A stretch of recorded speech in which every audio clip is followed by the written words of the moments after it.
అధ్యక్ష, గత ప్రభుత్వమే 2017లో ఆన్లైన్ బెట్టింగ్ కానీ ఆన్లైన్ యాప్ వీటన్నిటి మీద నిషేధం చేస్తూ చట్టం తీసుకొచ్చింది. చట్టం చేశాం కానీ దాన్ని పకడ్బందీగా అమలు చేసే విషయంలో మరి గత ప్రభుత్వంలో కొంత నిర్లక్ష్యం జరిగింది. ఈ మధ్యకాలంలో అది చాలా వేగంగా తెలంగాణ రాష్ట్రంలో దుర్వినియోగం జరుగుతుంది. అందుకే అధ్యక్ష, తమరి ద్వారా ఇది పక్క రాష్ట్రాలు, దేశము, ఇతర దేశాలు ఈ నేరం ఒక రకంగా అంతర్జాతీయ స్థాయిలో, రాష్ట్ర స్థాయి నుంచి మొదలు పెడితే అంతర్జాతీయ స్థాయి వరకు వివిధ రకాల సంస్థలు, వ్యక్తులు, రకరకాల దేశాలకు సంబంధించిన నేరగాళ్ళు అందరూ కూడా ఇందులో పాల్గొంటున్నారు.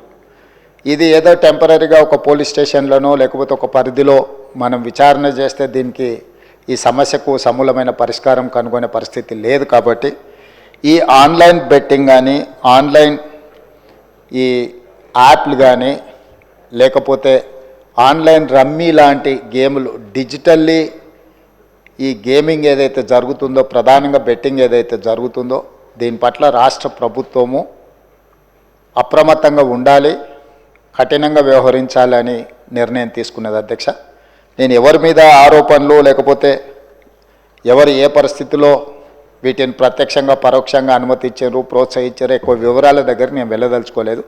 రాష్ట్ర ప్రభుత్వం స్పష్టంగా బెట్టింగ్ యాప్లు కానీ ఆన్లైన్ బెట్టింగ్ కానీ ఆన్లైన్ రమ్మీ గేమ్ల పట్ల అప్రమత్తంగా ఉండడమే కాదు కఠినంగా వ్యవహరించాలని ఈరోజు రాష్ట్ర ప్రభుత్వం నిర్ణయం తీసుకున్నది.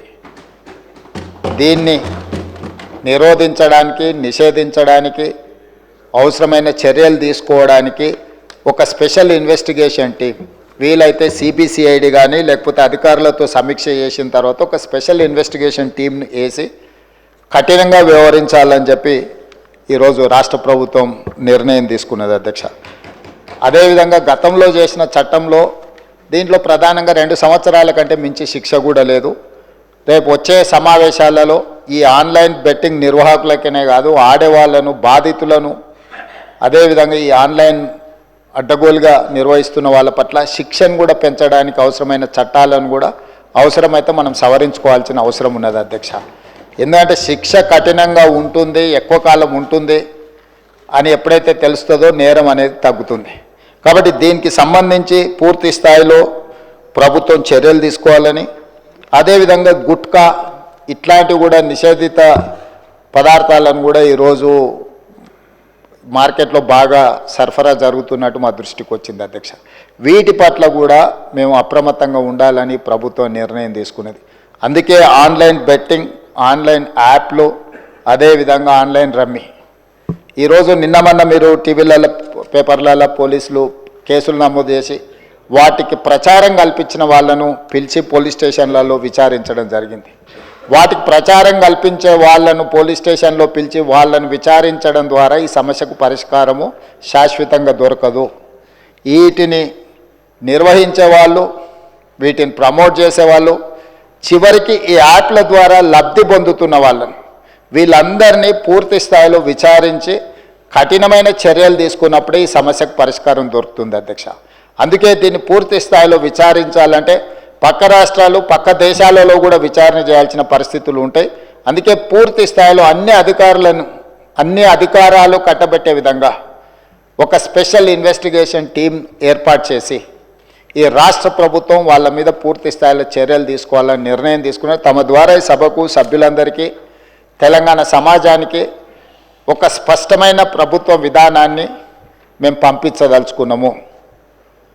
ఎవరైనా ఇందులో ప్రత్యక్షంగా పరోక్షంగా ప్రోత్సహించిన, ప్రకటనలకు సహకరించిన, నిర్వహణలో భాగస్వాములైన ఎవరిని కూడా రాష్ట్ర ప్రభుత్వం వదిలిపెట్టదు. ఈ రాష్ట్రంలో ఖచ్చితంగా ఇలాంటి సైబర్ నేరాల పట్ల కఠినంగా మేము వ్యవహరించడం జరుగుతుంది. రాష్ట్ర ప్రభుత్వం అప్రమత్తంగా ఉంటుంది, ఇలాంటి నేరగాళ్ల పట్ల కఠినంగా వ్యవహరిస్తుంది.